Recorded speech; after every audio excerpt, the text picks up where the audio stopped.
عزیزان گرامی وقار، میں یہ چاہتا ہوں جہاں پر آ کر ہم رکے تھے وہیں سے ہم پھر آگے بڑھتے ہیں۔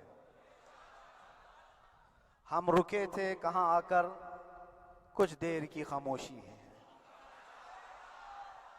اس کے بعد ہم آگے بڑھتے ہیں، اس لیے کہ مجھے کوئی شعر اب یاد کرانے کی ضرورت نہیں اور نہ ہی کسی کے سامنے کچھ بولنے کی ضرورت ہے۔ حالات تو ایسے تھے کہ جو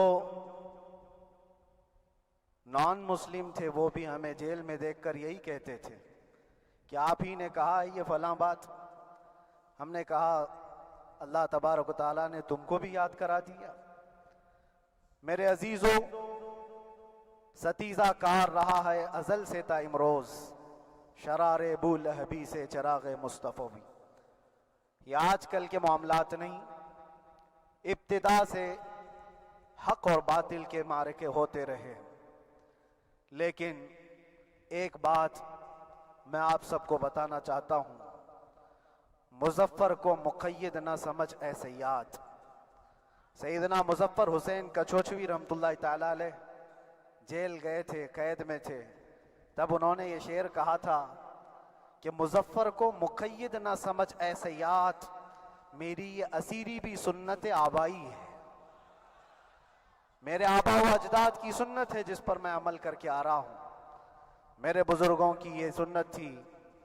بہرحال جن کو جس راستے سے مجھے گزارنا تھا، لوگوں کے دلوں میں یہ ٹھنڈک تھی شاید کہ زبان بند کر کے چند دنوں کے لیے قید کر دیا جائے، مگر میرا عقیدہ یہ تھا کہ اللہ تبارک و تعالی جب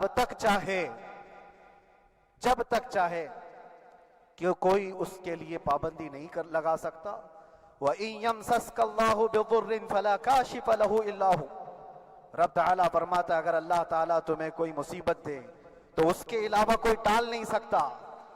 وَإِن يَمْسَسْكَ اللَّهُ بِخَيْرٍ فَلَا رَادَّ لِفَضْلِهِ، اور اللہ کسی کو بھلائی دے دے تو پھر اس کو روک بھی کوئی نہیں سکتا۔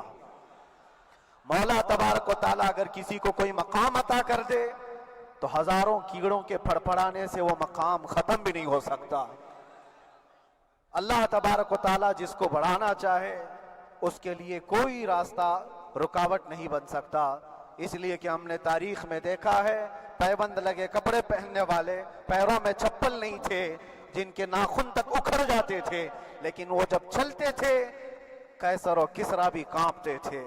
جن کا ہی یہ نعرہ تھا ٹل نہ سکتے تھے جنگ میں اگر اڑ جاتے تھے، پاؤں شیروں کے بھی میدان سے اکھڑ جاتے تھے، حق سے سرکش ہوا کوئی تو بگڑ جاتے تھے، ارے تیغ کیا چیز ہے ہم توپ سے بھی لڑ جاتے تھے۔